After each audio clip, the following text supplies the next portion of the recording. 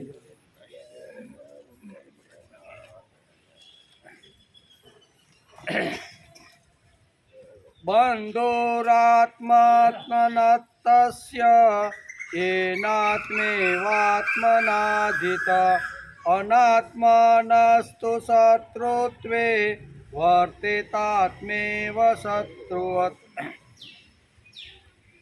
જેણે પોતાથી પોતાને જીતી લીધા છે તેના માટે પોતે જ પોતાનો મિત્ર છે, અને જેણે પોતાને જીતતા નથી એવા અનાત્માનો આત્મા શત્રુની જેમ વર્તે છે. બરાબર. ગઈકાલના શ્લોકને લગતું લગભગ થોડો ઘણો ફરક છે. ભગવાને આ શ્લોકમાં આ વાત સમજાવી.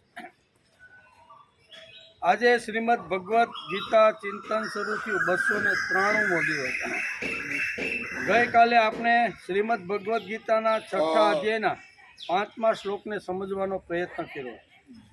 માણસ પોતાથી પોતાનો ઉદ્ધાર કરે, પોતાના આત્માને અધોગતિમાં ન લઈ જાય, કારણ કે જીવાત્મા પોતે જ પોતાનો બંધુ છે અને પોતે જ પોતાનો શત્રુ છે, એમ ભગવાને ગઈકાલના શ્લોકની અંદર કહ્યું.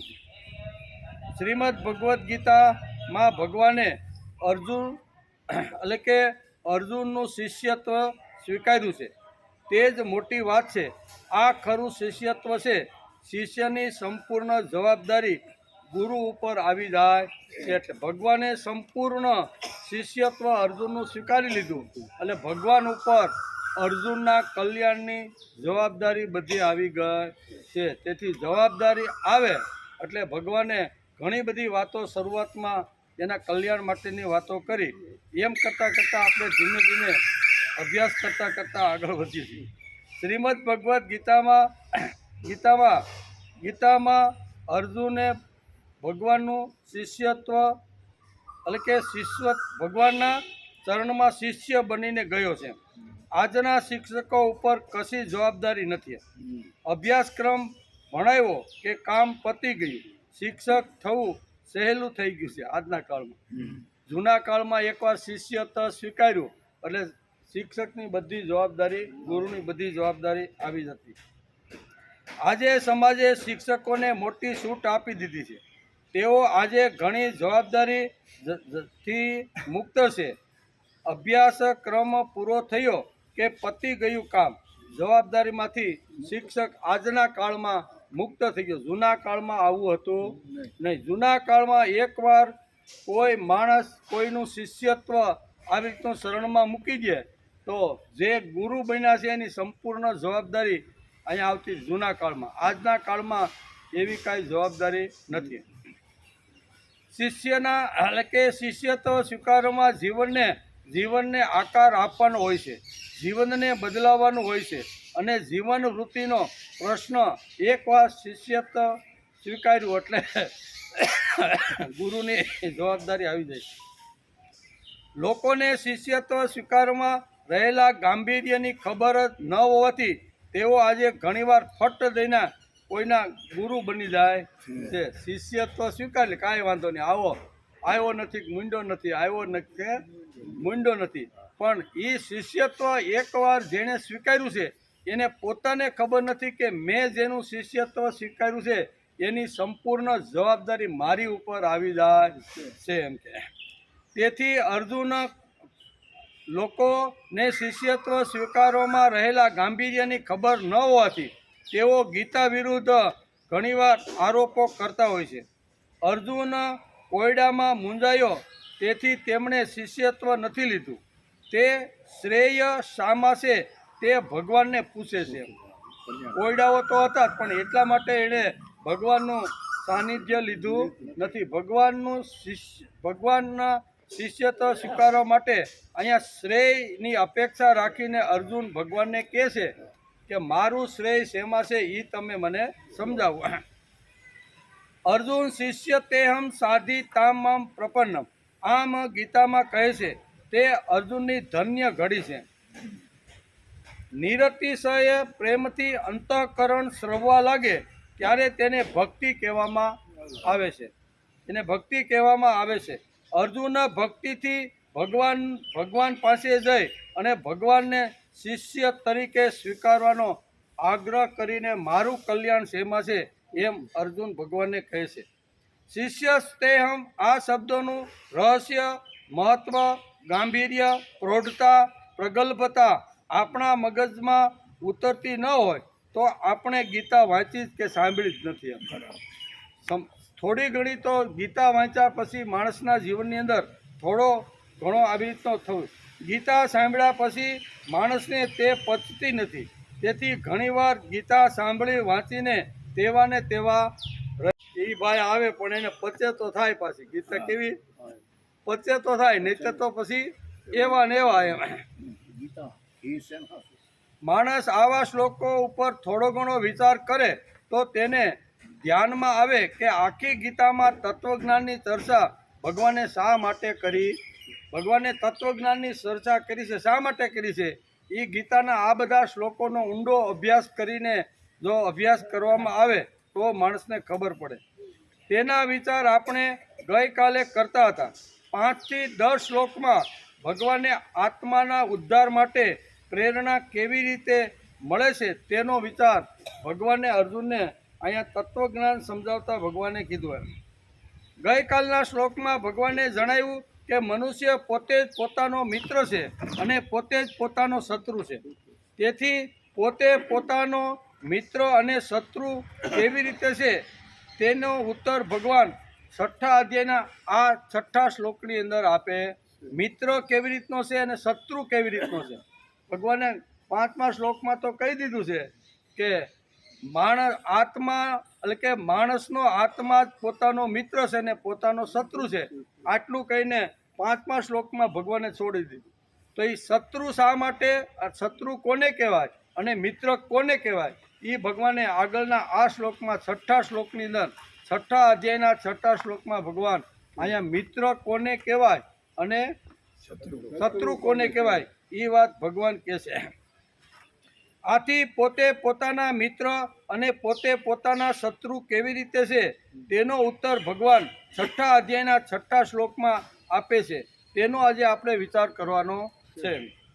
બંધુરાત્મા નતસ્તસ્ય એનાત્મેતાત્મના જીત અનાત્મનસ્તુ શત્રુત્વે એતે તાત્મેવ શત્રુવત. જેણે આત્મા બુદ્ધિ વડે એટલે કે આત્માને મનને જીત્યા છે તેનો જ આત્મા પોતાનો બંધુ છે. જેણે મન અને બુદ્ધિ જીતેલા નથી તે આત્માનો શત્રુ છે. આ વાત ગઈકાલના શ્લોકમાં ભગવાન આગળ કરતા આ જ વાત અહીંયા સમજાવવાનો પ્રયત્ન કરે છે. આ શ્લોકમાં ભગવાન કહે છે કે જેણે આત્માના આત્મા જીત એટલે કે આત્માની બુદ્ધિથી મન જેણે જીતી લીધું છે તે જીવનો પરમાત્મામાં બાંધવ થઈ જાય છે. પરમાત્મા સાથે જોડાવવું હોય, પરમાત્માનો બાંધવ એટલે બંધુ જો થવાનો હોય તો જેણે બુદ્ધિથી મનને જેણે જીતી લીધું છે ને એ જીવ ભગવાનનો બંધુ થઈ જાય છે એમ આ શ્લોકમાં કહે છે. અને જેણે મન અને બુદ્ધિ જીત્યા નથી એટલે કે અનાત્મ નસ્તુ એક શબ્દ ભગવાન આ શ્લોકમાં વાપર્યો. અનાત્મ નસ્તુ એટલે કે જેણે મન અને બુદ્ધિ જીતા નથી, અનાત્મ નસ્તુ તાબામાં લીધા નથી, તેની જોડે આત્મા શત્રુ જેવો વર્તાવ કરે છે એમ ગીતાકાર સ્પષ્ટ શબ્દની અંદર 6થા અધ્યાયના 6થા શ્લોકની અંદર કરે છે. વેદાંતમાં મન, બુદ્ધિ અને જીવાત્મા અને પરમાત્મા એ ચારેય માટે આત્મા શબ્દ વપરાય છે. આપણે એમ થાય કે આમાં 4 વખત ભગવાને આત્મા શબ્દ એક જ શ્લોકમાં વાપરો. તો અહીંયા વેદાંત જે લોકો ભણ્યા છે અથવા વેદાંતનો અભ્યાસ હશે એને ખબર પડશે કે મન, બુદ્ધિ, આત્મા અને પરમાત્મા, બરાબર, જીવાત્મા અને મન, બુદ્ધિ, જીવાત્મા અને પરમાત્મા એ વેદાંતની અંદર ચારેયને એટલે કે વેદાંતમાં મન, બુદ્ધિ, જીવાત્મા અને પરમાત્મા આ ચારેય માટે આત્મ શબ્દ વપરાય છે. કેના માટે? ચારેય માટે. મન હોય, બુદ્ધિ હોય, પછી જીવાત્મા હોય કે આત્મા હોય, એના માટે આ શબ્દ વપરાય છે. એટલે કે કવચિત ક્યારે અહંકારને ઉદ્દેશીને પણ આત્મ શબ્દ વપરાય છે. ઘણી રીતે અહીંયા આત્મ શબ્દનો અહીંયા વપરાશ ઘણી જગ્યાએ ઘણા શાસ્ત્રોમાં ઘણી રીતે કરવામાં આવ્યો છે. આ શ્લોકમાં ભગવાન કહે છે કે જેણે બુદ્ધિથી મનને તાબામાં લીધું છે તેના ભગવાન બાંધવ છે, પણ જે મનને તાબામાં લેતો નથી તેની બુદ્ધિ તેની જોડે શત્રુત્વ રાખે છે. ઉદરે દાત્મા નાત્મા નામ એ શ્લોકમાં ગઈકાલે વાંચ્યા પછી આપણને લાગે કે ગઈકાલે આપણે ઉદરે દાત્મા નામ નાત્મા નામ વસાદે આનો આપણે અભ્યાસ કરતા હતા. એ શ્લોક વાંચ્યા પછી માણસને લાગે, શું લાગે? કે આપણને લાગે કે ભગવાન આપણને છોડી દેશે કે શું? ભગવાને કે તારો ઉદ્ધાર તારી હાથે તું કરી લે. એટલે ઘણીવાર જીવને એવું થાય કે ભગવાને તો આવું કહી નાખ્યું કે તારો ઉદ્ધાર તારે જાતે કરવાનો છે. ત્યારે જીવને અથવા અર્જુન જેવા મહાત્માને થાય કે ભગવાન મને છોડી દેશે તો ભગવાને તો કહી દીધું તારો ઉદ્ધાર તારી હાથે જ કરવાનો છે.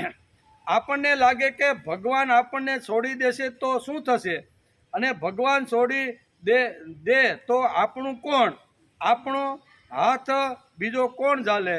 આ જગતમાં ભગવાન સિવાય આપણો હાથ ઝાલોળો કોઈ નથી. તેથી આ શ્લોકની અંદર ભગવાન એની સ્પષ્ટતા કરે છે. જીવને મનની અંદર, અર્જુનના મનની અંદર એક આ વાત આવી છે. કઈ વાત? કે અહીંયા ભગવાને તો કહી દીધું કે ઉદરે દાત્મા નામ નાત્મા નામ વસાદય. એટલે અર્જુનના મનમાં સીધી શંકા થઈ, સીધો અંદર પ્રશ્ન થયો. ભગવાન અંતર્યામી છે. ભગવાન અંતર્યામી સમજી ગયા કે અર્જુનના મનની અંદર કાંઈક ગડબડ ચાલી રહી છે. એના મનમાં થાય છે કે મારો સાથ અને સહકાર છોડી દેશો તો મારું શું થશે? તમારો ઉદ્ધાર તમારી સાથે કરી લેવાનો એવું ભગવાને કહી દીધું, પણ તો મારું શું, મારું કોણ? એવો જ્યારે મનની અંદર અર્જુનને જ્યારે વિચાર આવ્યો ત્યારે ભગવાન અર્જુનનું મન વાંચી લે છે અને ભગવાન કહેશે કે કાંઈ વાંધો નહીં, તું કહેશો કે મારો કોણ, તો મારો કોણ એ આપે છે. પરંતુ હકીકતમાં એવું નથી. જે પોતે ચાલવાની તૈયારી રાખે છે અને જેણે પાપોહમ કહીને પોતાને હલકો પાડ્યો નથી તેના માટે ભગવાન બાંધવ થઈને ઊભા રહે છે. ભાગી જતા અર્જુનના મનમાં શંકા ઊભી થઈ. તમે તો કહી દીધું કે ઉદરે દાત્મા નામ નાત્મા નામ વસાદે, તારો ઉદ્ધાર ભાઈ તારે કરવાનો છે, હું તારો ઉદ્ધાર કરું. ત્યારે અર્જુનના મનમાં આવ્યું ત્યારે ભગવાન કહેશે કે સત્કાર્ય હાથમાં લઈને, પ્રભુ કાર્ય હાથમાં લઈ સજ્જન માણસો સમાજમાં જ્યારે દોડે છે અને એ જ્યારે થાકે છે, એ જ્યારે થોડો કંટાળે છે ત્યારે ભગવાન બાંધવ થઈને એની પાસે આવીને ઊભા રહેશે. તેથી જે પોતે ચાલવાની તૈયારી રાખે છે અને જેણે પાપોહમ કહીને પોતાને હલકો પાડ્યો નથી તેના માટે ભગવાન બાંધવ થઈને ઊભા રહેશે. આમ ભગવાન ગીતાની અંદર આ શ્લોકની અંદર આ વાત સમજાવે છે. બીજું, આત્મેવ હ્યાત્મનો બંધુ. એક શબ્દ ભગવાને આ શ્લોકમાં વાપર્યો, આત્મેવ હ્યાત્મનો બંધુ. જે એટલે કે જે 5મા શ્લોકમાં કહ્યું છે તેનો આ શ્લોકમાં વિસ્તારથી ભગવાને વર્ણન કર્યું છે. 5મા શ્લોકમાં જે ભગવાને કીધું એનો વિસ્તારથી વર્ણન આ 6ઠા શ્લોકમાં ભગવાને કર્યો છે. વર્ણન કરતા ભગવાન આગળ કહેશે, એના મેં આત્મની જીત, જેણે બુદ્ધિથી મનને જીતું છે તસ્ય આત્મના આત્મો બંધુ, તે જીવના ભગવાન બાંધવ છે. જેણે મનથી બુદ્ધિથી ભગવાનને જેણે જીતી લીધા છે એ ભગવાનના બાંધવ છે. ભગવાન બાંધવ તરીકે આપણને જોઈતા હોય તો આપણે મન એવી રીતનું હોવું જોઈએ કે ભગવાનને આપણી સાથે બંધુત્વ કરવાનું મન થાય. બંધુત્વ અને શત્રુત્વ 2 શબ્દ આ શ્લોકની અંદર ભગવાને વાપર્યા છે. આપણને ભગવાન બંધુ ગણે અથવા આપણને ભગવાન બંધુ સમજે તો એવી રીતનું આપણે જીવન બનાવવાનો પ્રયત્ન કરવો જોઈએ. ભગવાનના જે કાંઈ ગુણો છે, ભગવાનનું જે કાંઈ જીવન છે ભગવાનનો જે કાંઈ વ્યવહાર છે એ વ્યવહાર પણ પ્રમાણે થોડું ઘણું પણ જો આપણે જીવવાનો પ્રયત્ન કરી અને એ રસ્તા ઉપર આપણે ચાલવાનો પ્રયત્ન કરી અને ચાલતા ચાલતા જો થાકી જાય પરસેવો થાય ને તો ભગવાન કે હું તારો હાથ પકડવા તૈયાર છું. એટલે આ વાત ભગવાન અહીં સમજાવે છે. બીજી વાત, ભગવાન બાંધવ તરીકે આપણને જોઈતા હોય તો આપણું મન એવી રીતનું થવું. મન જબરજસ્ત છે. મન અહીંથી ધારે ને તો કેટલાય કિલોમીટર સુધી અહીં બેઠા બેઠા વહી જાય કે નહીં. આપણે ગામડે રહેતા હોય, ત્યાં નાનું એવું ઘર હોય, જમીન હોય, જે કાંઈ હોય, અહીં આંખ બંધ કરી છે એટલે એમાં સિમેન્ટની જરૂર નહીં, રોડની જરૂર નહીં, મોટરની જરૂર નહીં. જરૂર પડે કાંઈ? ટ્રાફિક જ ન લડે. અહીં આંખ બંધ કરી એટલે સીધું પરવાળા આવી જાય કે ન આવી જાય? પરવાળા સીધું રોડ ઉપર જ આવી જાય. બરોબર. એક ગામ યાદ રહી ગયું છે. હા, એટલે કહેવાનો અર્થ કે મન પાવરફુલ છે. એ મનને આવી રીતનું કેળવવાનો માણસે પ્રયત્ન કરવો જોઈએ. અને મન ત્યારે જ કેળવાય એ મન ભગવાનને રોજ આપણે 5-15 મિનિટ અડધો કલાક આપી તો ભગવાનના મનને, ભગવાનની અંદર આપણા મનને બોળવાનો જો પ્રયત્ન કરીએ તો મન ફૂફાડા મારે છે ને એ ફૂફાડા મારતું બંધ થઈ જાય. તેથી મનની વાત ભગવાન અહીં કરે છે. એકવાર જેણે મને મન અર્પણ કરી દીધું છે, મને બુદ્ધિ અર્પણ કરી છે અને ધીમે ધીમે ચાલવાનો પ્રયત્ન કરે છે, એ જ્યારે ખાડામાં પડવાનો છે ને ત્યારે હું એનો બંધુ થઈને એનો હાથ પકડી લઈશ. એટલે છોડવાની વાત નથી. અર્જુનના મનમાં શંકા હતી કે ઉદરે દાત્માના નાત્માના, એ શંકાનો જવાબ ભગવાન અહીંયા આપે. ભાઈ, હું તને છોડતો નથી, બરોબર. આત્મા જ પોતાનો બંધુ અને આત્મા જ પોતાનો શત્રુ છે, એ પહેલાં તું જાણી લે. પણ બંધુ જે થઈ ગયો છે ને એનો હાથ તો હું કાયમ માટે પકડી રાખું છું, એમ ભગવાન કહે. ભગવાન આપણો વર્ણ કે ઉંમર જોતા નથી. જોવે ભક્તિ માર્ગમાં તમે કયા વર્ણના છો, કાળા છો, ગોળા છો, ધોળા છો, પીળા છો, વાંકા સૂકા છો, એ કાંઈ જોવે? ભગવાન અહીં કહે છે કે ભગવાન આપણો વર્ણ કે ઉંમર જોતા નથી, આપણું ભણતર પણ જોતા નથી. ભણેલા લોકો જીવનમાં ભટકા હોય છે. કેવા? એ તો બહુ પાવર, શું કહે છે, એ તો ઘણી બધી દલીલો કરીને ઘણું બધું, આ બધા લોકો ભણેલા હોય ને એના કરતાં અભણ બહુ સારો હોય, બરાબર ને. એટલે કે ભક્તિ કરવામાં અથવા મન અને બુદ્ધિ પવિત્ર કરવા માટે, દિવ્ય કરવા માટે અહીંયા કોઈ વર્ણ કે કોઈ ઉંમરની અહીંયા વાત શાસ્ત્રકારો આપને કહેતા. ગમે તે ઉંમરમાં ભક્તિ શરૂ થઈ શકે, ગમે તે વર્ણનો માણસ ભક્તિની શરૂઆત કરે છે. બરાબર. આપણા જે સંતો થઈ ગયા એ બધા અલગ અલગ વર્ણના હતા. કોઈ દરજી હતા, કોઈ કુંભાર હતા, કોઈ વાળંદ હતા, કોઈ સમાર હતા કે નહીં? એટલે વર્ણ અહીં કે ભક્તિ કરવા લાગે ને ત્યારે ભક્તિમાં વર્ણ, આ વર્ણનો હોય તે જ ભક્તિ કરી શકે એવું શાસ્ત્રમાં કોઈ જગ્યાએ લખ્યું નથી. એટલે વર્ણ અને ઉંમર, કોઈ પણ ઉંમરમાં, ઘણા બાળપણની ઉંમરમાં ઘણા ભક્તો થઈ ગયા નહીં. પ્રહલાદ છે, ધ્રુવ છે, એ બાળપણની અંદર નથી કહેતા છે, એ બધા બાળપણના ભક્તો છે. એટલે ના ના, આપણે તો યુવાન થવું, યુવાની પૂરી થઈ જાય ને પછી ઘરના થવું ને પછી આપણે ભક્તિ કરશું, આવું નથી. તેથી આ શાસ્ત્રની અંદર ગીતા બહુ સ્પષ્ટતા કરે છે કે ભક્તિ કરવાની શરૂઆત કઈ, તો કે ભક્તિ શરૂ કરવાની કોઈ પણ ઉંમર અને કોઈ પણ વર્ણ, ગમે ત્યારે ગમે સ્થિતિમાં માણસ ભક્તિ કરી શકે છે. તેથી ઉંમર પણ નહીં અને વર્ણ પણ નહીં, ગમે તે વર્ણનો, ગમે તે ઉંમરનો ભક્તિ કરી શકે છે. એટલું જ નહીં, ભગવાન આપણો વૈભવ કે પૈસા જોતા ના ના, આની પાસે પૈસા વધારે છે, વૈભવ મોટો છે ને એટલે હું એના ઘરમાં રહું, એવું કાંઈ નથી. માણસ ઝૂંપડીમાં પણ, એ સબરીબાઈની ઝૂંપડીમાં ભગવાન આવ્યા કે નહીં? પ્રેમ હોવો જોઈએ, ભાવ હોવો જોઈએ. કે એકવાર માતંગ ઋષિએ મને કીધું કે ભગવાન તારી ઝૂંપડી આવશે. ક્યારે આવશે, કેટલા વાગે આવશે, એ કોઈ ટાઈમ ટેબલ આપેલું. કામ કરતાં કરતાં, પર્ણકુટી સાફ કરતાં કરતાં રોજ ઋતુ પ્રમાણે ફળ વનમાંથી લાવે અને વનમાંથી લાવી અને આંગણું બરોબરનું સાફ કરે અને સાફ કરીને કે આજે મારો રામ પધારવાનો છે. શા માટે? તો કે મારા ગુરુ માતંગ ઋષિએ મને કીધું છે કે બેટા એક દિવસ તારી ત્યાં ભગવાન પધારશે, રામ પધારશે.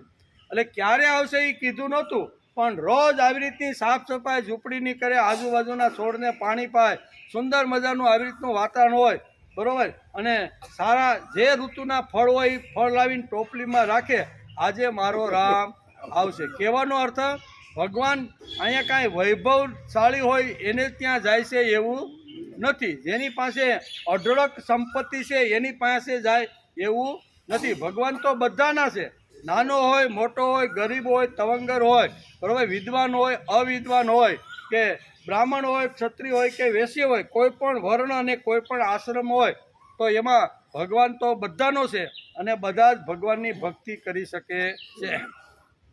તેથી ભગવાન આપણો વૈભવ કે પૈસા જોતા નથી, પરંતુ ભગવાન આપણા જીવન પરંપરા અમુક જાતની છે કે નહીં તે ભગવાન જોતા રહેલા, કે આનું જીવન કેવું છે, આનું હૃદય મારા પ્રત્યેનો ભાવ કેવો છે, ભાવ અને શ્રદ્ધા અને વિશ્વાસ કેવો છે, આ બધી વાતો ભગવાન અંદરથી જોતા રહેલા છે. જ્યાં ભાવ હોય, જ્યાં પ્રેમ હોય, જ્યાં શ્રદ્ધા હોય, જ્યાં આદર હોય, ત્યાં ભગવાન જઈને કીધા વગર ઊભા રહી જાય કે નહીં? એકનાથની ત્યાં ભગવાન કીધા વગર ઊભા રહી ગયા કે નહીં? ભગવાનને ખબર પડી દ્વારકામાં કે મારા ભક્તને બહુ અગવડ પડે, આટલો મોટો આધ્યાત્મિક વ્યવહાર લઈને બેઠો છે, સવારથી 4 વાગ્યાથી શરૂ કરી રાતના 10 વાગ્યા સુધી જબરજસ્ત મારી કીર્તિ સમાજમાં જાય, મારું નામ સમાજમાં જાય, એના માટે ભાગવત લઈને ઘર ઘર સુધી આ માણસ પહોંચાડવાનું કામ કરે છે. એને ઘણી બધી અગવડ પડે છે. કોઈ નોકરો અહીંયા ટકતા નોકરો ઘણા રાખે એકનાથને ગિરજાભાઈ, પણ 2-5 દી રહ્યા ને મોટું કામ જોઈ કે ઓ ભાઈ આપણાથી થાય ને, ઓલા હાથી રાખ્યા હોય ને 2 દી રહ્યા ને પછી જોવે કે ભાઈ આ ખેડૂતનું કામ તો મોટું છે, એટલે વાડીએ પછી લોટો મૂકીને ઉયો જાય કે નહીં? આવું બને કે નહીં? તો અહીંયા પણ ઘણા બધા નોકરો રાખ્યા, પણ નોકરો ટકે નહીં. દ્વારકાધીશને ઉપાધિ થઈ કે મારા ભક્તને અગવડ પડવી જોઈએ નહીં. તેથી ભગવાન અહીંયા શ્રીખંડિયાનું નોકરનું રૂપ ધારણ કરી અને 12 વર્ષ સુધી પાણી ભર્યું, વાયદું કર્યું. શું કર્યું? પાણી ભર્યું, વાયદું કર્યું, રસોઈ બનાવી. એકનાથ જ્યારે ભગવાનના મંદિરમાં પૂજા કરવા માટે બેહે ને ત્યારે આ જ ભગવાન પૂજાના ફૂલ લઈ, કોણ પૂજારી તે જેની પૂજા થાય છે ને એ જ ફૂલ ઉતારી અને એકનાથને આપે છે. આ કમલની વાત કહેવાય કે નહીં? એટલે ભગવાન કોનો ભાઈ? તો કે ભગવાન બધાનો. જેનો ભાવ હોય, પ્રેમ હોય, આદર હોય અને સંસ્કૃતિના કાર્ય માટે જેણે હૃદય ઠાલવી નાખ્યું હોય ને એને ત્યાં ભગવાન કાયમ માટે આવીને રહે છે. તેથી 12 વર્ષ સુધી, કેટલા? 1-2 વર્ષ નહીં, 12 વર્ષ સુધી શ્રીખંડિયાનું રૂપ ધારણ કરી અને ભગવાન અહીંયા પેઠણની અંદર એકનાથના ઘરમાં રહ્યા. ગિરજાબાઈની સાથે રહી, રસોઈ બનાવે, પાણી ભરે, ફૂલ લાવે, વાયદું કરે, ગાયો દોવે, બધું જ કામ શ્રીખંડિયાએ ઉપાડી લીધું. વિચાર કરો કેમ? તેથી ભગવાન આપણો વૈભવ કે પૈસા જોતા નથી, પણ ભગવાન આપણો ભાવ અને ભગવાન આપણો પ્રેમ જુએ છે કે મારા પ્રત્યે આ જીવને કેટલો ભાવ છે. ભગવાન બંધુ થાય તે માટે પ્રયત્ન કરવાનો.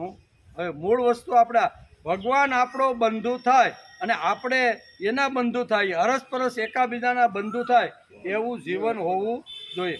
ભગવાન બંધુ થાય તે માટે પ્રયત્ન કરવાનો. એટલે પ્રયત્ન કરવાનો એટલે શું કરવાનું ભાઈ?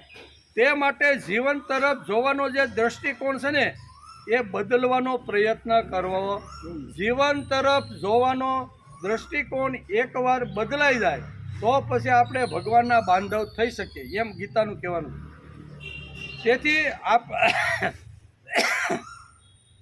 તેથી જીવન તરફ જોવાનો દ્રષ્ટિકોણ બદલવો ખૂબ જ જરૂરી છે. કપડાં બદલવાથી એટલે કે ભગવા વસ્ત્રો પહેરવાથી કંઈ દ્રષ્ટિકોણ બદલાતો નથી, બરાબર? દ્રષ્ટિકોણ બદલાવાનો હોય તો મન અને બુદ્ધિને પવિત્ર કરવાનો પ્રથમ પ્રયત્ન કરવો. મારું મન ગમે ત્યાં ભટકશે નહીં, મારી બુદ્ધિમાં ગમે તેવા દુર્ગંધ મારતા વિચારો મારી બુદ્ધિમાં પ્રવેશ કરવા દે નહીં. તેથી બંધુત્વ થવા માટે ભગવાન અહીંયા કઈ લાયકાત જોવે છે કે આની અંદર પ્રેમ છે, ભાવ છે, શ્રદ્ધા છે અને આવી રીતનું. તેથી કપડાં બદલવાથી એટલે કે ભગવા વસ્ત્રો પહેરવાથી કંઈ દ્રષ્ટિકોણ બદલતો નથી. વિધાયક દ્રષ્ટિકોણ બદલવાનો માણસે પ્રયત્ન કરવો જોઈએ.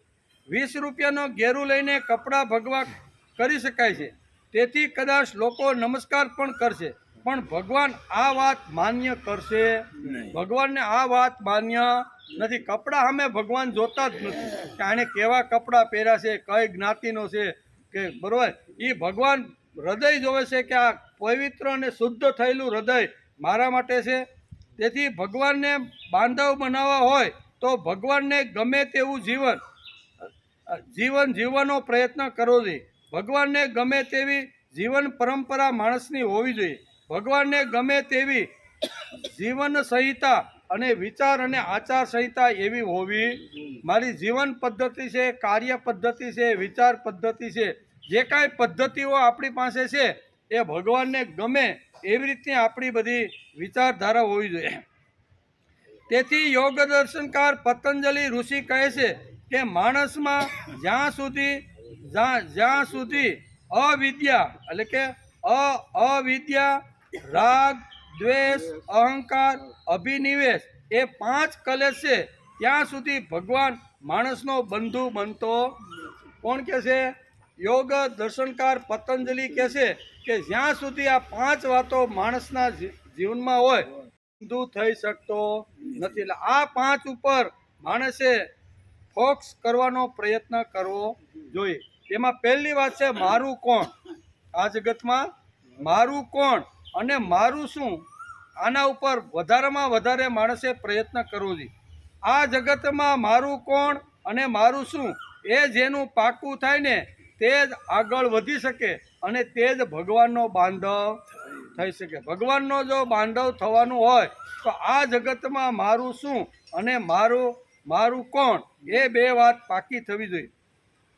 મારું શું તારી જોડે આવે તે એટલે કે મારું શું મારી જોડે આવે તે મારું. મારી જોડે કેવળ મારું કર્મ જ આવે છે. તેથી કર્મ મારું તેના ઉપર ભાર મૂકવાનો પ્રયત્ન કરવો. આપણી જોડે શું આવે?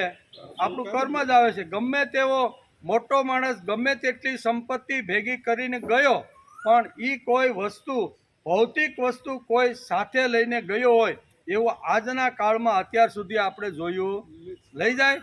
ઘણી બધી સંપત્તિ હોય, ઘણો બધો વૈભવ ઠાઠમાઠ હોય, બધા સરસ મજાના ગોઠાની અંદર ગાયો ભેંસો બધું બાંધ્યું હોય પણ બધું ક્યાં પડ્યું રહે? જ્ઞાન તો ભેગું જાય હું તો કે કર્મનું ગો ગસતી જીવે. એટલે મારું કોણ અને મારો કોણ આ 2 વસ્તુ પાકી થઈ જાય એનો જ ભગવાન બાંધવ બની જાય છે. તેથી મારી જોડે આવે તેવું સત્કર્મ કરવાનો માણસે પ્રયત્ન કરવો જોઈએ. તેવી રીતે મારો કોણ તો પ્રભુ મારો. કેવો? કર્મ મારું, કર્મ મારી જોડે આવે, બીજું કઈ વસ્તુ આપણી જોડે આવતા નથી. તેવી જ રીતે મારો કોણ તો કે પ્રભુ મારો. દુનિયાના બધા સંબંધો જરૂરિયાત અને સ્વાર્થ હશે ત્યાં સુધી ટકે છે. પછી એ બધા સંબંધો શું કહેવાય ઘણીવાર તૂટી જતા સમાજમાં આપણે જોવા મળે. ઘણીવાર ભાઈ ભાઈના સંબંધ હોય બરોબર, પછી બેન ભાઈના સંબંધ હોય, સાસુ વહુના સંબંધ હોય. એ બધા સંબંધો ક્યાં સુધી?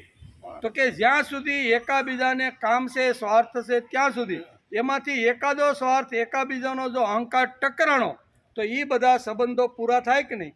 સમાજમાં ઘણીવાર કહે ને કે ભાઈ હાલો ને આપણે બાજુના ઘરે બેહવા જવાનું છે. એ કે ન્યા ને આવું. એ કે કેમ? ન્યા મારો મોટો ભાઈ રહે. પણ તને શું વાંધો છે? એ કે 20 વર્ષથી અમે બોલતા નથી. શું કે આપણે કોઈને ઘેરે ભાવ ફેરીમાં કંઈક મળવા માટે જાય, અડધો પોણો કલાક બેઠા વાતો સારી કે એ કે આ બહુ સારી વાતો છે, હાલો ને. બોલે ભાઈ કે મળવા આવ્યો હોય ને કે હાલો ની બાજુના. એ કે ન્યા આપણે નથી આવવું. તમે જઈ આવો. કેમ? તો એ કે મારો ભાઈ રહે. તો કે વાંધો હું, તારો બાંધવ છે, તારો ભાઈ છે. એ કે અમે 20 વર્ષથી બોલતા નથી. કેટલા? થોડા ઘણા. કહેવાનો અર્થ આપણો બધો સંબંધ ક્યાં સુધી? સ્વાર્થ હોય ત્યાં સુધી, જરૂરિયાત હોય ત્યાં સુધી. જરૂરિયાત અને સ્વાર્થ પૂરો થઈ જાય એટલે ઘણીવાર સંબંધમાં તૂટતા આપણે જોઈએ. પછી ભાગીદારો ગમે તેટલા હોય ને, પેઢી જમાવી દીધી હોય પણ જો નાનકડો એવો અહંકાર જો બંને વચ્ચે ટકરાય તો ભાગીદારોમાં પણ આવું થાય કે ન થાય? કુટુંબમાં થાય, ભાગીદારીમાં થાય, સમાજમાં થાય. એટલે અહીં કહે છે તેવી જ રીતે મારો કોણ તો પ્રભુ મારો. દુનિયાના બધા સંબંધો જરૂરિયાત અને પરિસ્થિતિ પ્રમાણે સ્વાર્થી હોય છે અને તે બદલા જ કરે છે. સ્વાર્થના સંબંધો પૂરા થતાં સંબંધો છૂટી જાય છે. પણ પ્રભુ સાથેનો સંબંધ આવ્યો કે તે કદી બદલાતો નથી. તેથી ભગવાન સાથેનો સંબંધ બાંધવાનો પ્રયત્ન કરવો જોઈએ. ગમે તેવી પરિસ્થિતિમાં ભગવાન આપણને છોડતો નથી. દાદા પાંડુરંગ શાસ્ત્રી ઘણીવાર દ્રષ્ટાંત આપે, બની ગયેલી ઘટનાઓ પણ કે કોઈ ઘરની અંદર બીમાર હોય, માનો કે પતિ જબરજસ્ત બીમાર પડ્યો છે, બરાબર, હમણાં વાત થઈ ને કે કોઈ 15 વર્ષથી કોઈ 18 વર્ષથી ખાટલામાં છે ભાઈ, ઉપલું શરીર સારું, નીચે બધું, તો એની સેવા કરવી પડે કે નહીં? તો રાત દિવસ ઘરના બધા સેવા કરે અને અંતે સેવા કરનાર છે તો માણસને, છે તો જીવ એની અંદર ને, રાતના 12, 12:30 સેવા કરતાં કરતાં બેનને આટલું સેવા એની કેરી ભાઈની, બરોબર ને, પતિની, અને પછી ઊંઘ તો આવે કે ન આવે? થાક આખા દિવસની સેવા ચાલતી હોય, રાતની પણ સેવા ચાલતી હોય, અને પછી ક્યારેક માણસને એમ થાય કે હાલો એક ઝોલું ખાઈ લો, તો એ ઝોલું ખાય કે નહીં? એ બેન જ્યારે ઊંઘવા માટે જાય છે, ભાઈ એકલા પથારીમાં બેઠા છે, તો એની જોડે કોણ છે ભાઈ? એની જોડે ભગવાન છે. એટલે ભગવાન કોઈ દિવસ સંબંધ તોડતો નથી. બીજા ગમે તેવા હોય એને પણ થાક લાગે, એને પણ થોડુંક આવી રીતની થાય, તો એ પણ આરામની એને પણ જરૂરિયાત હોય છે. પણ ભગવાન જ એક એવો છે કે જેને આરામની પણ જરૂર નહીં. 24 કલાક દિવસ અને રાત આપણા બધાની સેવા કરે કે નહીં?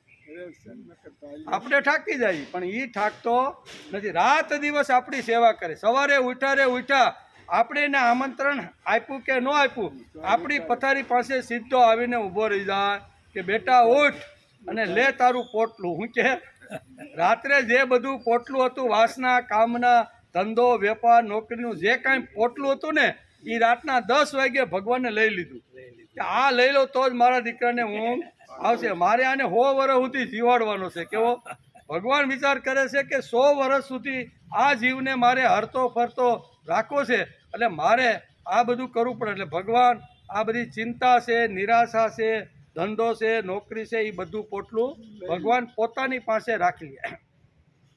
સવારે 4, 4:30, 5, 6 થાય એટલે ભગવાન પાછા આવે કે લે દીકરા, રાતનું પોટલું હું પાછું તને. સ્મૃતિ આવવા માંડે કે નહીં? બધું ગઈકાલે જે રાત્રે પથારીમાં હુતા પછી જે ભૂલાઈ ગયું હતું, એ ભૂલાઈ ગયેલું રે તો શું થાય?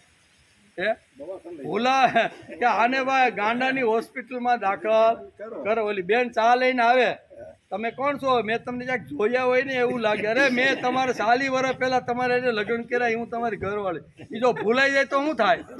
ભૂલાઈ જાય તો અગવડ થાય કે નહીં? તો ભગવાન 24 કલાક રાત દિવસ આપણી સાથે રહીને આપણી દરેક સ્મૃતિઓને જ્યારે સ્મૃતિની જરૂર હોય ત્યારે સ્મૃતિ આપે, અને વિસ્મૃતિની જરૂર હોય ત્યારે ભૂલાવી દે. આ કોણ કરે છે ભાઈ? તો આ ભગવાન મારો કોણ અને મારું શું, આ બે જો ધ્યાનમાં આવે, મારો આ જગતમાં ભગવાન મારો છે. બધાને થાક લાગે, બધાને કંટાળો લાગે, બધા સંબંધો તોડે, પણ ભગવાન ક્યારેય મારી સાથેનો સંબંધ તોડતો નથી. બપોરે બરોબર જેમાં ઉઠ્યા, ભગવાનને યાદ કરીને પછી બપોર સુધી કામ કરીને ભોજન ઉપર આવ્યા પછી ભોજન કર્યું, ભગવાનને યાદ કરી, અને પછી અંદર જે 1.5-2 કિલો જે નાખેલું છે એનું પાચન કોણ કરે ભાઈ? ઘરવાળા નો કરે, ઘરવાળી નો કરે, દીકરો નો કરે. આપણે તો નાખી દીધું કે હાલો ને, બરોબર કેરીની સિઝન છે ને, એટલે સરસ મજાની રસપુરી છે, તો 2 પૂરીને 1 વાટકો વધારે રસ ખાઈ નાખતો, તો અગવડ કોને પડે? અંદર બેઠો છે એને થાય કે ઓ મારા દીકરાએ વધારે ખાઈ નાખ્યું ને, મારે ઓવર ટાઈમ કરવો પડશે. કેવો ઓવર ટાઈમ કરીને પણ આપણું ખાધેલું પચાવે કે નહીં? કોણ બોલાવ્યા આપણે? ના ભગવાન તમે આવો. બોલાવ્યા વગર એને કીધા વગર કામ કરે ને એને જ ભગવાન કહેવામાં આવે છે. દાદા ઘણીવાર કે કીધા વગર અને બોલાવ્યા વગર જે કામ કરે ને એને માં કહેવાય. માં નાનો 2-4 વર્ષનું બાળક હોય, એની જ્યારે જરૂરિયાત હોય ને ત્યારે બાળકને ખબર હોતી નથી. બોલાવ્યા વગર અને કીધા વગર બાળકનું કામ કરે કે નહીં? નવડાવવાનું હોય, ધોવડાવવાનું હોય, ખવડાવવાનું હોય, એટલે બોલાવ્યા વગર અને કીધા વગર કામ કરે તેને માં કહેવાય. જે કાળજી રાખે તેને માં કહેવાય. જે કદર કરે તેને માં કહેવાય. ન કહેતા જે કામ કરે એને માં કહેવાય. માં માટેના આટલા બધા શબ્દો આપણા શાસ્ત્રકારોએ લખી રાખ્યા છે કે માં આને કહેવાય. એટલે અહીંયા ભગવાન આપણી માં બનીને રાત દિવસ આપણું કામ કરે કે નહીં? એટલે બધા સૂઈ જાય, બધાને થાક લાગે, પણ ભગવાન તો 24 કલાક નોન સ્ટોપ જાગી અને આપને સંભાળે છે. તેથી સવારે ઉઠીએ ત્યારે ભગવાન સ્મૃતિનું દાન કરે, બપોરે ભોજન કરીએ ત્યારે શક્તિનું દાન કરે અને રાત્રે પથારીમાં જ્યારે આડા પડીએ ત્યારે ભગવાન શાંતિનું દાન કરે છે. આ સંબંધ કદી બદલાતો નથી.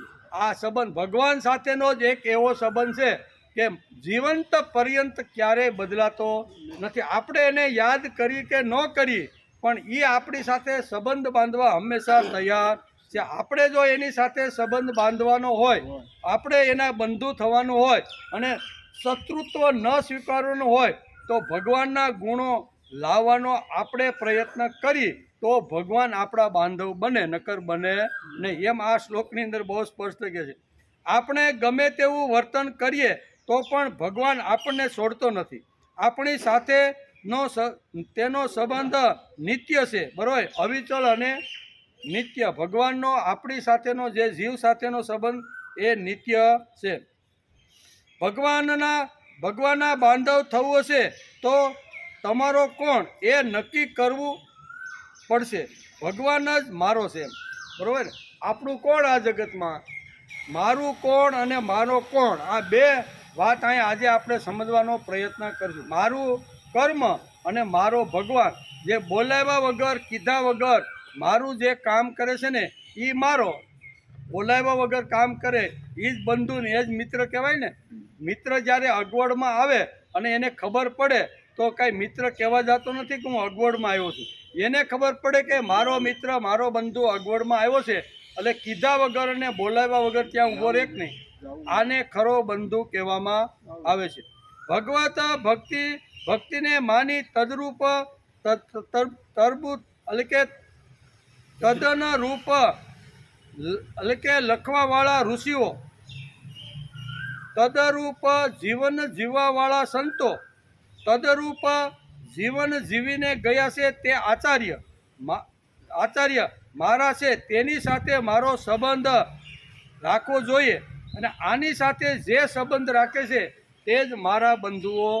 અહીં ભગવાન કહે છે કે ઋષિઓ મારા છે, સંતો મારા છે, આચાર્યો મારા છે, એ મારા સુધી બધા આવી ગયેલા મારા ભક્તો છે. મારા ભક્તોની સાથે જે લોકો સંબંધ રાખવાનો જે પ્રયત્ન જીવ કરતો હોય છે ને એ બધા મારા બાંધવો છે.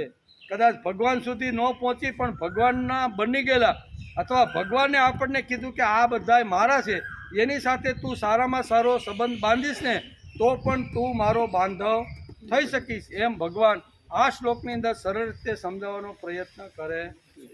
તેમ થઈ ગયું. ભગવદ્ ગીતા અધ્યાય 6 અને 6 અધ્યાયનો 6 શ્લોક, બરોબર. એમાં ભગવાન પોતે જ કહે છે, અર્જુનના મનમાં થોડીક શંકા ઊભી થઈ કે ઉદરે દાત્મા નામ નાત્મા નામ વસાદે. ભગવાન તમે તો કહી દીધું કે તારો ઉદ્ધાર તું તારી હાથે કર, હું તારો ઉદ્ધાર કરીશ ને એવું ભગવાન. એટલે ભગવાન અર્જુનના મનની વાત સાંભળી ગયા અને ભગવાન પછી 6 શ્લોકની અંદર એ વાત કહે છે કે એવું નથી, તું થોડુંક કામ કરવાની શરૂઆત કર અને તું થોડોક થાકી જઈશ ને તો હું તારી પાસે આવીને તારો બંધુ થઈને તારી સાથે રહીશ. એટલું જ નહીં, આ બધા ઋષિઓ છે, સંતો છે, મહાપુરુષો છે, આચાર્યો છે, એ બધા મારી પાસે આવેલા મારા જ માણસો છે. એવા લોકોની સાથે, એવા લોકોના વિચારો સાથે જો તું સંબંધ બાંધીશ તો તું મારો બાંધવ થઈ શકીશ. એવું સ્પષ્ટ રીતે ભગવાન આ વાત સમજાવે છે. તેથી ભગવત ભક્તિની અંદર જેનું મન તરબોળ થઈ ગયું છે તે આવા જે લોકો છે એની સાથેનો સંબંધ, એની સાથેનો વ્યવહાર, એની સાથેનો સહવાસ, એની સાથેનો જે સંઘ છે ને, આ સંઘ જો તું કરીશ ને તો તું મારો બાંધવ થઈશ. અહંકાર છે ત્યાં સુધી ભગવાન આપણા બંધુ થઈ શકતા નથી. આ અહંકાર કોઈને છોડવો ગમતો નથી. કીર્તનકાર કીર્તન કરે, બરાબર, બધાની વાત કરે, મહાપુરુષોને કીર્તન કરતાં કરતાં ધોળની અંદર આવે, પણ પોતાનો જ ઘણીવાર અહંકાર છૂટતો નથી. એમ કે માણસને અહંકારનો મોહ છે, તેનો અહંકાર છૂટતો નથી. માણસ પોતાનો અહંકાર ભલે રાખે પણ તે અહંકારને ભગવાનની સાથે જોડવાનો પ્રયત્ન કરવો જોઈએ. તેથી આપણું ભાવગીત છે ને, અભિમાન છે મને અભિમાન છે, નથી અભિમાન એ તો બેઈમાન છે. અભિમાન તો હોવું જોઈએ, પણ કોનું? કે ભગવાન હું તારો દીકરો છું. તુલસીદાસ પણ કહે છે કે અસ અભિમાન જાય નાહી મોરે, મેં સેવક રઘુપતિ પતિ મોરે, રામ ભક્તિ તજી સહ કલ્યાણા, સો નર અધમ સુરગાલ સમાન. એટલે અભિમાન છે, અહંકાર છે, મોહ છે એ કાઢવાના નથી, પણ એને યોગ્ય જગ્યાએ ગોઠવવાનો માણસે પ્રયત્ન કરવો જોઈએ. ભગવાને જે કાંઈ ઇન્દ્રિયો આપી છે અથવા જે કાંઈ ભોગો આપ્યા છે ને, એ આપણે ઓવર સુધી હસતા રમતા કિલોલ કરતા જીવી શકીએ ને, એટલા માટે આ રમકડાઓ બધા આપણને આપેલા છે. એટલે અહંકાર કાઢવાનો નથી, અભિમાન કાઢવાનો નથી. અસ અભિમાન જાય નાહી મોરે.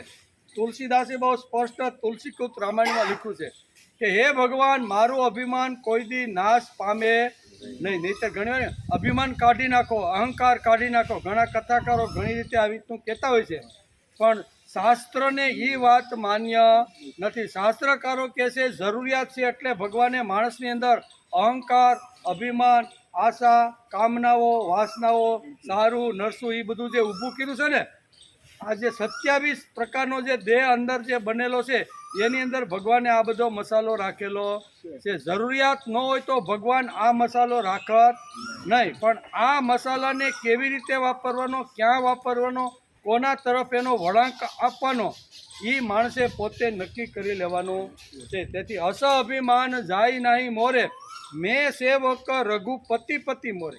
આ અભિમાન મારું કોઈ દી નાશ પામવું જોઈએ નહીં. કેવું અભિમાન ખરું? કેવું? મેં સેવક, હું સેવક કોનો? રામનો.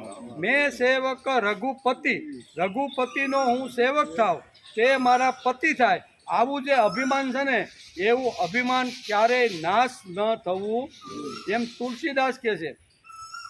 પછી હું આગળ કહે છે અસ અભિમાન જાય નહીં મોરે, મેં સેવક રઘુપતિ પતિ મોરે, રામ ભક્તિ તજી સહ કલ્યાણ. રામની ભક્તિ છોડી અને જે કલ્યાણ અને શ્રેયની અપેક્ષા રાખે છે, એ બધા શિયાળિયા જેવા છે. શિયાળિયા શબ્દ તુલસીદાસે વાપર્યો. કેવો? તુલસીદાસ કહે છે એ બધા કેવા છે? ભગવાનની ભક્તિ કરવી નથી, રામની ભક્તિ કરવી નથી, રામનું નામ લેવું નથી, રામનું કામ કરવું નથી. બરાબર? આ લોકો કામ કર્યા વગર જ મોટા થવાનો પ્રયત્ન કરે છે, એ બધા શિયાળિયા સમાન છે. એમ બહુ સરસ તુલસીદાસે ઘૂંટી ઘૂંટીને આ શ્લોક આપને સમજાવવાનો પ્રયત્ન કર્યો છે. સરસ મજાની ચોપાઈ છે. અસ અભિમાન જાય નાહી મોરે, મેં સેવક રઘુપતિ પતિ મોરે, રામ ભક્તિ તજી સહ કલ્યાણ, સો નર અધમ શૃગાલ. શૃગાલ એટલે શિયાળી, શિયાળિયા સમાન છે. તેથી ભગવાનનું જો બનવાનું હોય તો શું કરવું પડે? તો કે ભગવાનના જે લોકો બની ગયા છે તે, અને ભગવાનના બનવાનો જે લોકો પ્રયત્ન કરે છે તે, એવા લોકોની સંગ, એવા લોકોની સાથે જો તું સંગ રાખીશ ને, તો આ તું મારો બાંધવ બની જઈશ, એમ આ શ્લોકમાં કહે છે. તેથી માણસ અહંકારનો મોહ છે, જ્યાં સુધી માણસનો પોતાનો અહમ છે, ત્યાં સુધી ભગવાન સંબંધ બાંધતા નથી, તે આપણા બાંધવ થતા નથી. અભિનિવેશ એ પણ એક કલેશ છે. અભિનિવેશ એટલે આગ્રહ. આ થવું જ જોઈએ. આપણો ભૌતિક રીતે ઘણો આગ્રહ હોય, છોકરા ઉપર આગ્રહ હોય, પત્ની ઉપર આગ્રહ હોય, તારે તો આટલું મારું કામ કરવું જોઈએ, તારે તો આમ કરવું જોઈએ. એ જે આગ્રહ છે ને, અભિનિવેશ, એનો પણ માણસે બહુ આધ્યાત્મિકમાં રાખવાનો, પણ ભૌતિક જીવનની અંદર આટલું કરવું જ જોઈએ એવો આગ્રહ રાખવાનો નહીં. બરાબર? એમ પણ કહે છે. તેથી આગ્રહ ઓછો થયો, ભગવાન તેના બાંધવ થાય.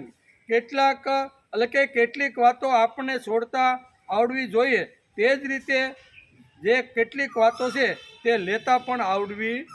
કેટલીક છોડવાની ને કેટલીક લેવાની. આ બધી વાતો શાસ્ત્ર એટલે કે ગીતા સાંભળ્યા પછી, રામાયણ સાંભળ્યા પછી, ઉપનિષદોનો વિચાર કર્યા પછી કેટલીક વાતો છોડતા આવડવી જોઈએ અને કેટલીક વાતો પકડતા આવડવી જોઈએ. કેટલીક વાતો છોડતા આવડવી જોઈએ. તેથી સ્વાધ્યાયની અંદર 4 વાતો આવે: સુનના, મિલના, સોચના અને ફેંકના. આ 4 વાતો, બીજી ઘણી બધી વાતો આવે. ખાસ કરીને પૂજ્ય દાદા પાંડુરંગ શાસ્ત્રી પોતાના પ્રવચનમાં કહે છે કે જે માણસ પ્રભુ તરફ વળે, ભગવાન તરફ વળે, ભગવાનનો બનવાનો પ્રયત્ન કરે ને, એણે 4 વાતોનો વિચાર કરી લેવો. સુનના એટલે સાંભળવું. કેવું સાંભળવાનું એ માણસે પોતે જ નક્કી કરવું પડે. સારું સાંભળવાનું, ખરાબ સાંભળવાનું, કેવું સાંભળવાનું. એટલે સુનના પછી સાંભળ્યા પછી મળવાનું. આપણે 2 કલાક સુધી અહીં બેઠા, ભાવગીત ગાયા, સ્તોત્ર ગાયા, 2 કલાક પછી 11 વાગે ઉઠશું ને ત્યારે એકબીજાને મળવાનું. કેમ છો ભાઈ? 2 દી પહેલાં કેમ નહોતા દેખાણા? બીમાર હતા, બહાર ગામ ગયા હતા, ખબર અંતર પૂછાય જાય કે નહીં? એટલે આ મિલના પછી સોચના પછી જે કાંઈ સાંભળ્યું છે એના ઉપર વિચાર કરવાનો કે આ ભાઈએ જેટલી વાત કરી પકડવા જેવી કેટલી, છોડવા જેવી કેટલી છે એનો પણ માણસે વિચાર કરવો જોઈએ. બધી વાત પકડવા જેવી હોય એવું ઘણીવાર ન પણ હોય એવું, બરાબર? તો એ માણસે ભગવાને બુદ્ધિ શા માટે આપી છે? આ બધું વિચાર કરવા માટે ભગવાને અક્કલ આપણને આપી છે. તો કોઈ પણ ક્ષેત્રમાં, કોઈ પણ વિસ્તારમાં ગમે ત્યારે કોઈ પણ વાત સાંભળી ત્યારે સાંભળ્યા પછી કેટલી રાખવી, કેટલી છોડવી, કેટલી પકડવી એ માણસે બુદ્ધિથી વિચાર કરી લેવો જોઈએ. અને પછી ફેંકના. ચોથો શબ્દ શું છે? ફેંકવાનો. સારી વાત જે આપણને લાગી હોય ને એ ફેંકવાનો પ્રયત્ન કરવાનો, કોઈને કહેવાનો પ્રયત્ન કરવો જોઈએ. આ 4 વાતો છે. તેથી અવિદ્યા, અહંકાર, રાગ, દ્વેષ અને અભિનિવેશ એટલે આગ્રહ, આ 5 કલેશ છે. તે 5 કલેશનો ત્યાગ કરવાનો જે લોકો પ્રયત્ન કરે છે એ મારા બાંધવ છે, એમ ભગવાન આ શ્લોકની અંદર કહે છે. મારા બાંધવ કોણ? મારો સખા કોણ? મને ગમતો માણસ કોણ? તો કે આ 5 કલેશો છે. કેટલા? 5. તેમાં એક અવિદ્યા છે, અહંકાર છે, રાગ છે, દ્વેષ છે અને અભિનિવેશ છે. એટલે આ 5 કલેશનો જે ત્યાગ કરી અને મારા તરફ મોઢું રાખીને આવવાનો જે પ્રયત્ન કરે છે ને એ મારો બાંધવ છે. એટલે મિત્ર અને બાંધવ કોણ એની વાત ભગવાન આ શ્લોકમાં કરે છે. તેવી જ રીતે એના આત્માના આત્મ હવ જીત, એક શબ્દ ભગવાને આ શ્લોકમાં વાપર્યો છે. એના આત્માના આત્મા ઈવ જીત, જેણે બુદ્ધિથી મનને જીતી લીધું તેની સાથે પ્રભુ સંબંધ બાંધે. બરોબર? શું કહેવાય? મનને જેણે જીતી લીધું તેની સાથે ભગવાન સંબંધ બાંધે. બુદ્ધિ સ્વસ નિર્મળ પવિત્ર થાય તો જ મનને જીતી શકાય. બુદ્ધિથી મનને જીતવું એટલે મનને ખબર પડવી જોઈએ કે આ શરીરને કેવી રીતે સંભાળવાનું છે, ચલાવવાનું છે, ક્યાં લઈ જવાનું છે, ક્યાં નથી લઈ જવાનું એ પણ આ શરીરને ખબર પડવી જોઈએ. જે બુદ્ધિને શુદ્ધ કરવા પ્રયત્ન કરતો નથી, જેણે મનને જીતું નથી, તે પોતે જ પોતાનો શત્રુ બને છે, એમ ભગવાન આ શ્લોકની અંદર કહે. શત્રુ અને મિત્ર અથવા બંધુની વાત કરતા ભગવાન કહે છે કે જેણે પોતાના મન ઉપર વિજય પ્રાપ્ત કર્યો નથી, આ બધા જ પોતે પોતાના શત્રુ છે એવું ભગવાન આ શ્લોકમાં કહે છે. શત્રુ બને એટલે માણસનો વિકાસ અટકી જાય છે. શત્રુ થાય એટલે બીજું કાંઈ ન થાય. પણ આ જન્મારામાં જે માણસ હતો ને તે બીજા જન્મારામાં કેવો? 4 પગ વાળો. ભગવાન કે અહીં કહે છે કે શત્રુ થાય એટલે શું થાય? ભગવાન વિચાર કરે, સુંદર મજાનું શરીર આપ્યું, સુંદર મજાનો વૈભવ આપ્યો, સરસ મજાનો પરિવાર આપ્યો છે, અને આ પરિવાર વૈભવ બધો મને જે આપ્યો છે, શરીરમાં સરસ મજાની ઇન્દ્રિયો આપી છે, આ બધી જો થોડી થોડી પ્રભુ તરફ જો વળે તો ભગવાનનું ઘણું નાનું મોટું કામ થાય. પણ આને તો 80 વર્ષ સુધી આ ધંધો કર્યો નથી. સરસ મજાની બુદ્ધિ હતી, સરસ મજાની અક્કલ હોશિયારી હતી, સરસ મજાનું શરીર હતું, પણ ફક્ત ખાઓ પીવો અને મજા કરો, બીજું આ જગતમાં કાંઈ છે ને. આવતો જન્મારો કોઈને જોયો છે? અને ઘણા તો લોકો કે બીજો જન્મારો તો છે જ નહીં, આ જન્મારામાં જેટલું ખાવું પીવું અને મોજ કરવી હોય ને આવી ઘણા લોકોની માન્યતાઓ છે. એટલે ભગવાન વિચાર કરે છે કે મેં આને સુંદર બધું જ વસ્તુ આપી છે, પણ એ કોઈ સારા કાર્યમાં, સત્કાર્યમાં, પ્રભુ કાર્યમાં વાપરતો નથી. એટલે જે આપેલું શરીર છે, ઇન્દ્રિયો છે, સંપત્તિ છે ને એ બીજા જન્મારામાં ભગવાન ખેંચી લે. એટલે ભગવાન કે તું તારો શત્રુ, તારો આત્મા જ તારો શત્રુ છે. બરોબર? એટલે શું થાય પછી કે 4 માકો વાળી ગયા, સફેદ પીસડો માથે નાખી ગયા અને એક પૂછડું આપી દે, જા ઉકળા માંડ ફોડવા. એટલે ભગવાન કહે છે આ મારો શત્રુ છે, બરોબર. એ શત્રુ કેવી રીતે બન્યો? તો કે આત્માથી જ આત્માનો શત્રુ બની જાય છે, એમ ભગવાન બહુ સ્પષ્ટ કહે છે. તેથી પૂજ્ય પાંડુરંગ શાસ્ત્રી કહે છે કે સાચું કહું તો ગધેડો મને મહાન લાગે છે. દાદા વળી ગધેડાની તરફેણ કરતા કહે છે, શું કહે છે? મને ગધેડો મહાન લાગે છે, કે મને તો ગધેડો મહાન લાગે છે. તે મહાન એટલા માટે છે, મહાન એટલા માટે છે કે એ કર્મયોગી છે, બરોબર. કારણ કે પોતાનું ખાય છે ને દુનિયાનું કામ કરે છે. એટલે કે આ મને તો કર્મયોગી લાગે છે. ખાય શું છે, ઉકરડા ફફોડિયાને ખાય અને કામ માલિકનું કરે. ગધેડાને કે હાલ હવે માટી લેવા જ આવી છે, કુંભારે એમ કે એટલે ઉપડે કે નહીં. એટલે પછી માટી લઈ આવીને 2 પટાકિયા મારીને માથે હોય છોડી લે કે નહીં, જા હવે પાછો 2-4 કલાક પછી આવશે.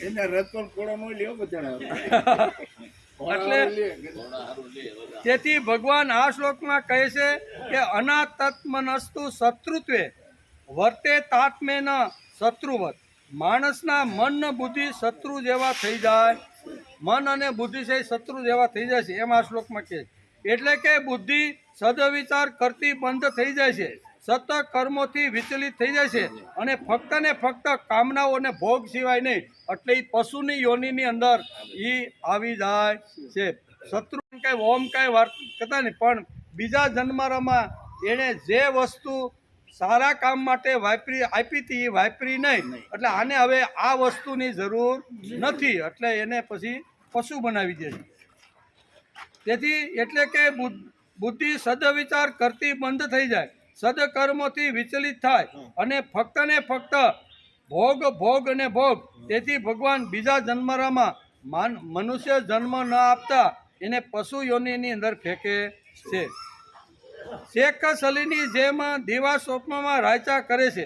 જેમ કે ગીતા કહે છે કે ખાલી માણસના મનોરથો જ કર્યા કરે છે, ક્રિયા કરતો નથી. અને ક્રિયા ન કરતો હોય તો તેને બીજો જન્મ તો મારા હાથમાં છે, કેવી રીતનો આપો. માનવ બન્યા પછી માણસે ક્રિયા તો કરવી પડે કે નહીં? કરવી પડે. તો એ ક્રિયા માણસની બંધ થઈ જાય તો બીજો જન્મ પછી પશુ યોનિમાં થાય છે. આ બધી ક્રિયાઓ બંધ કરે છે ત્યારે માણસનું મન શત્રુ જેવું થયું એમ કહેવાય છે, એમ ગીતાકાર કહે છે. ભગવાને ઉત્કૃષ્ટ બુદ્ધિ આપી, ફર્સ્ટ ક્લાસ બેરિસ્ટર બનાવ્યો, બધાની સામે ફટાફટ દલીલ કરી શકે તેવી ઉત્કૃષ્ટ બુદ્ધિ આપી, બરોબર. પણ એ કોઈ જગ્યાએ સારા કામની અંદર વાપરી. બધું ફર્સ્ટ ક્લાસ, ઇન્દ્રિયો ફર્સ્ટ ક્લાસ, બુદ્ધિ ફર્સ્ટ ક્લાસ, અક્કલ હોશિયારી ફર્સ્ટ ક્લાસ, પરિવાર સારો, વૈભવના ઢગલા, આ બધું જ આપ્યા પછી બધું ફર્સ્ટ ક્લાસ હોવા છતાંય માણસે થોડો પણ ઘણો પણ એણે ઉપયોગ પ્રભુ કાર્યમાં કર્યો નહીં.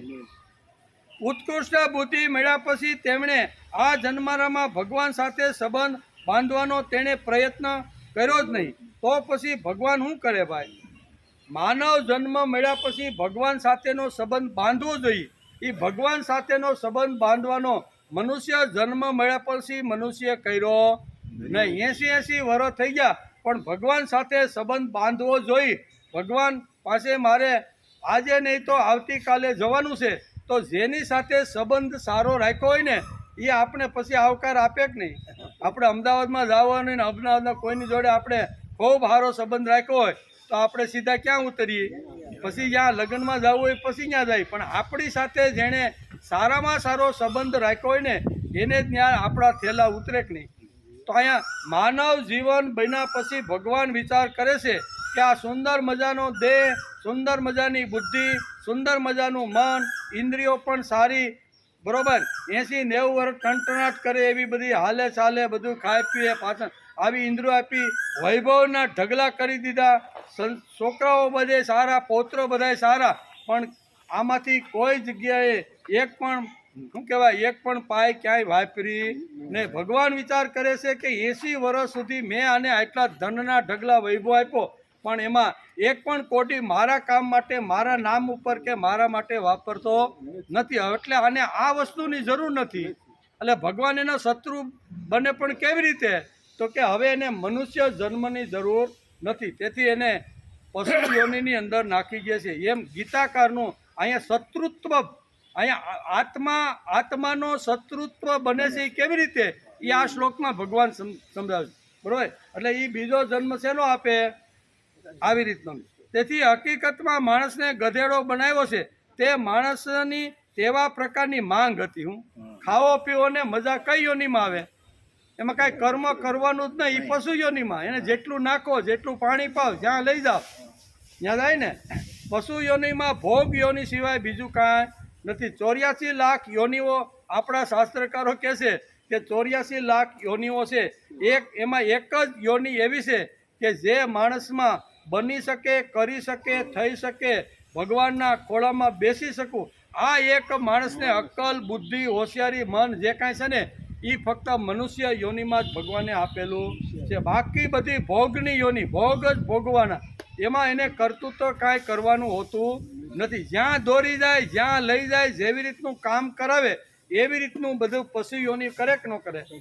એટલે આ મનુષ્ય જન્મ આપ્યા પછી જો એને એવું જ લાગતું હોય કે હું ખાઉં પીને મજા કરું છું, તો બીજા જન્મારામાં ભગવાન કે આને આપી હતી આટલા માટે પણ વાપરી નહીં, એટલે હવે આને આ યોનિની જરૂર નથી, એટલે એને પશુ યોનિમાં ફેંકી દે. હકીકતમાં માણસને ગધેડો બનાવ્યો છે તે માણસની તેવા પ્રકારની માંગ હતી. પશુ જેવું રહેણી કહેણી હતી તેને જોઈતું હતું, એટલે ભગવાને એને પશુ યોનિમાં નાખ્યો.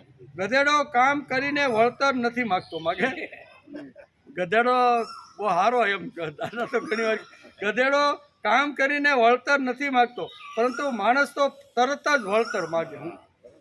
બેંકની અંદર હોય, માર્ચ મહિનો હાલતો હોય અને બધા રજિસ્ટરો બધા બેંકની અંદર હરખા કરવાના હોય ને આખા વર્ષનું શરીર, ત્યારે સમય ઘટે એટલે પછી ઓલા ક્લાર્કોને એનો મેનેજર કે ભાઈ તમારે રોજ હમણાં અઠવાડિયું 2-2 કલાક ઓવર ટાઈમ કરવો પડશે. તો એટલે કે ઓવર ટાઈમ કરી પણ વળતર હું આપશો, પહેલું પૂછે. હું ઓવર ટાઈમ કરવાની અમે ના પાડતા, કામ જો અધૂરું રહી ગયું હોય, પૂરું 31 માર્ચે ન થવાનું હોય ને તો અમે ઓવર ટાઈમ કરશું, પણ વળતર વગર નહીં.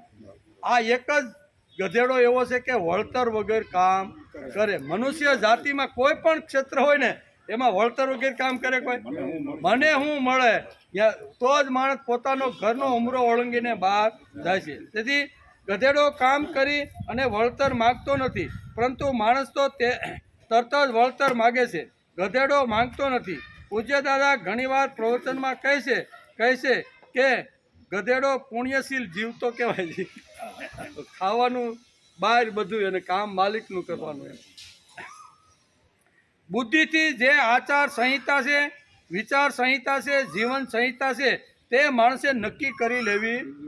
24 કલાક દરેક માણસને ભગવાને આપેલા છે. દરેકને 24 કલાક હશે ને, 24 કલાકમાં માણસે નક્કી કરેલું કે આચાર સંહિતા મારે આખા દિવસમાં કેવી રીતનું જીવન જીવવાનું, આખા દિવસમાં મારે કયું કામ કરવાનું છે, એની આચાર સંહિતા, વિચાર સંહિતા, જીવન સંહિતા માણસે નક્કી કરી લેવી જોઈએ. તેથી બુદ્ધિથી જે આચાર સંહિતા, જીવન સંહિતા નક્કી કરવી જોઈએ તે પ્રમાણે બુદ્ધિ ન કરે તો ભગવાન તે બુદ્ધિ કાઢી લે. આનું જ નામ સજા. આનું નામ સજા. સજા એટલે શું છે?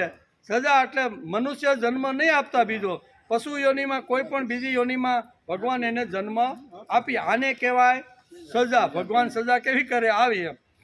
તેથી જ મન અને બુદ્ધિને વિશિષ્ટ કામે લગાડવા ભગવાનનો આગ્રહ છે. આ શ્લોકની અંદર એમ કહે છે કે મન અને બુદ્ધિ વિશિષ્ટ રીતે પ્રભુ કાર્યમાં જબોળીને જો વાપરવાનો પ્રયત્ન કરતો છે તે મારો બાંધવ છે, પણ મન ને બુદ્ધિ મેં જે આપ્યા છે એ ઊંધા રસ્તે, અવળા રસ્તે જો વાપરતો હશે ને તો એ મારો શત્રુ છે. બહુ સ્પષ્ટ રીતે ભગવાન અહીંયા કહે છે કે આત્મા જ આત્માનો શત્રુ છે અને આત્મા જ આત્માનો મિત્ર છે.